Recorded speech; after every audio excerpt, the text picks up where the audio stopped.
got something very, very amazing. Something I had never played on, but I had extensive conversations with the creators of this device.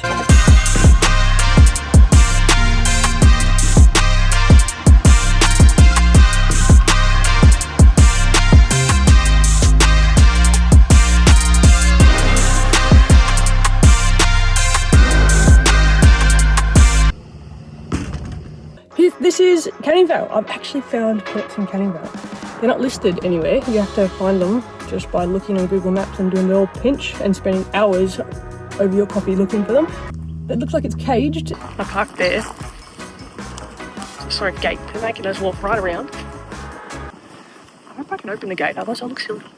This is Kinnerton. I want to say it with confidence. This is Kinnerton Park Gardens. City of Canning. It is going to be 40 degrees in Perth and it is already incredibly hot.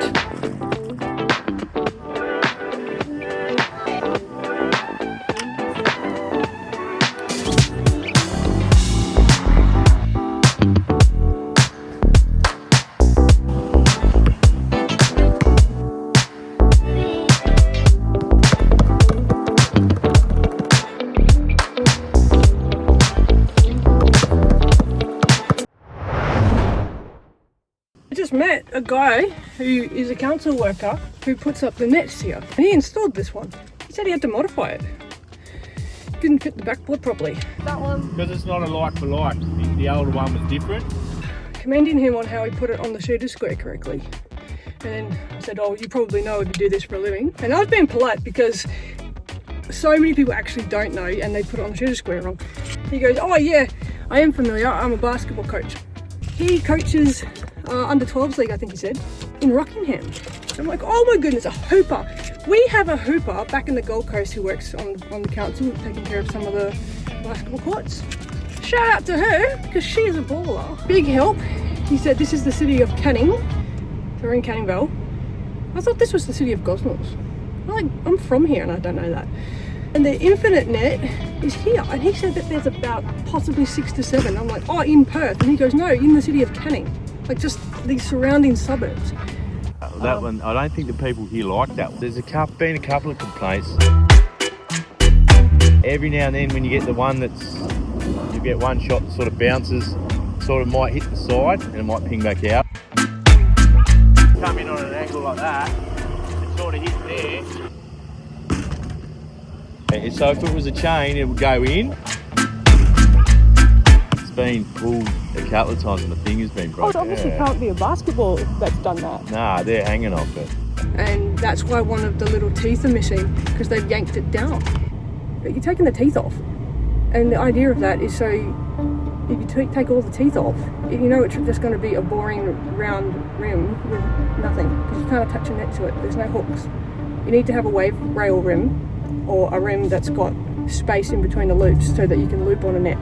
If you succeed in taking all the teeth off, you're now part of the crew, which I don't think exists. You're going to start a whole new line of ballers who actually prefer no net. I wouldn't choose it over a chain net or even a nylon net, but it's definitely third in line to no net. What did you think when you saw that you were installing those? Well, I actually like them, to be honest. I think they're quite cool. Yeah. I was excited to play on it. And it's better than replacing all the other nets all the time. He replaces the nets. He says sometimes it only lasts one week. He puts up chain nets and he puts up nylon nets. Sometimes it only lasts a week because people hang on them. Can everybody stop hanging on the nets? That's why we have an Infinet net. The reason they didn't like it, the feedback was when you shoot the ball in, it hits the blue teeth out of the net. So it's like a -2 points. It's better than no net, guys. It really is.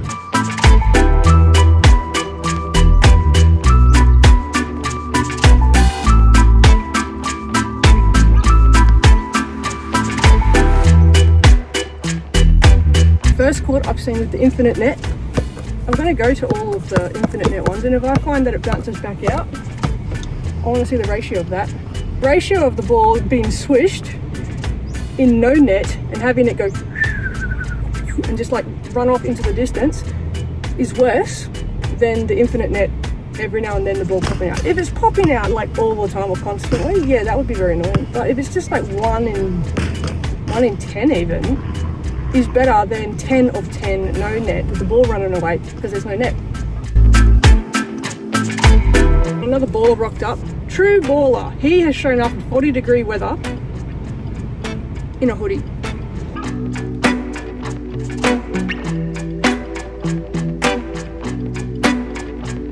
A decent pole, got the support structure. The backboard is like, yeah, decent size, made of this wood. It's falling apart, definitely needs to be upgraded at some point, but it's doing just fine. It sort of fits this area. This area is not, it's not the hood, but it doesn't look the best. A nice flat surface, nice well-maintained surface. It's got key lines, the backboard's big enough, the rim is on the shooter's square. It's a nice rim. It is part of the Infinet system. I don't know, it's definitely a bit of a novelty at this stage. I'm gonna give it a 4. Nothing wrong with it, but nothing right about it. It's okay. Nothing's wrong. It's just it's a key court. It's not like heaps impressive. No, I should give it a bit more. I'm going to give it a 5.5. 5.5. 5.5 because there's nothing wrong with it, and that's the first. Well, the next park was only a couple of minutes away. And another Infinet net. Oh, it's in the blistering, blazing sun. I'm already a bit sunburnt. I'm going to use this ball because I just used that one. Just getting used to it. This one's so slippery, this spotlight. I'm going to try this one out. This is in Livingston. I think it's still Canning Vale. City of Canning, Livingston. Canning Vale. Perth's weird.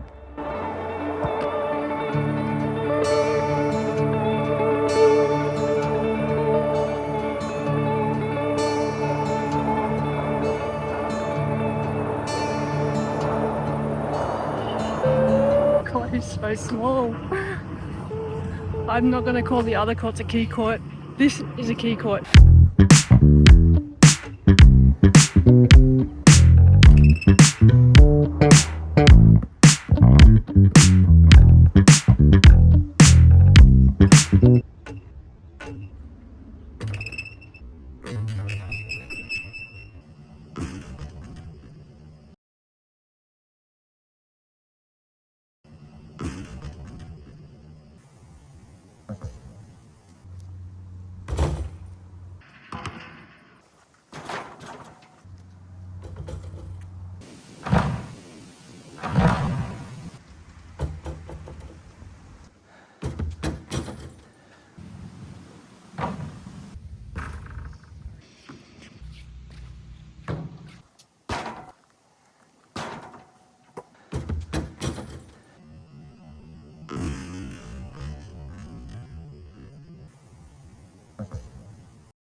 Some key courts are not key courts, they're actually lane courts, like the paint. Not even the top part where you do the free throws. Another Infinet rig. So this one didn't have any battle damage on it. At the other court with one tooth removed. I'm starting to think why they removed just one. It does go through the rim a lot faster. Ball hung in the rim quite a while. I could catch my own make. It'll bounce around the rim. So what could actually solve this problem is if those teeth are just a little bit wider apart. I guess you could just have one less tooth on there. Or if you want it to look like consistent, maybe just a little bit spread out. Maybe remove just one tooth and spread the rest out. So this court, it's a small key court. There's lines. I think the lines are pointless. That pole is very, very wobbly. I had my headphones on and I could hear it going. So negative points.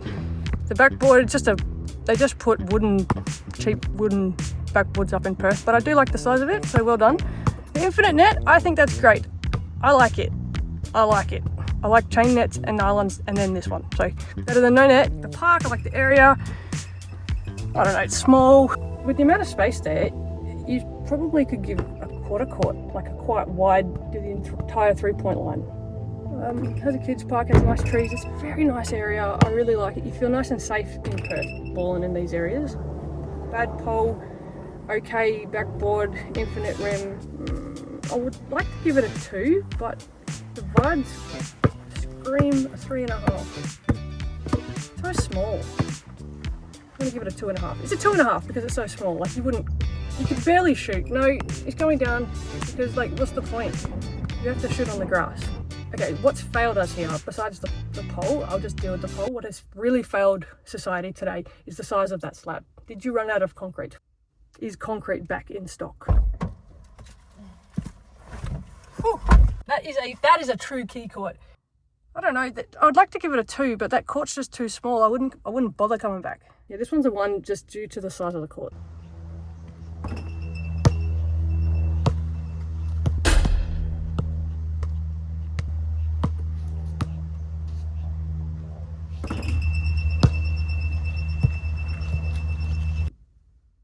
It's shockingly unnecessary.